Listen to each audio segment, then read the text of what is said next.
ডিপ্ৰেছনত ভুগি থকা মানুহসকলৰ কাৰণে আজি আমি এনেকুৱা পাঁচটা কথা পাতিম যিকেইটা সাধাৰণতে আমি দেখিবলৈ পাওঁ যে ডিপ্ৰেছনত ভুগি থকা মানুহসকলে ভুল পথকেইটা আঁকোৱালি লয়।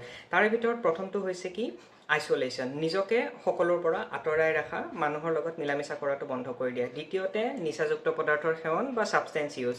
তৃতীয়তে আমি দেখিবলৈ পাওঁ যে খোৱাৰ খাদ্য প্ৰণালী চেঞ্জ বা পৰিৱৰ্তন আহে, যেনেকৈ কিছুমান পেচেণ্টে বেছিকৈ খাবলৈ ধৰে, কিছুমান পেচেণ্টে কমকৈ খাবলৈ ধৰে।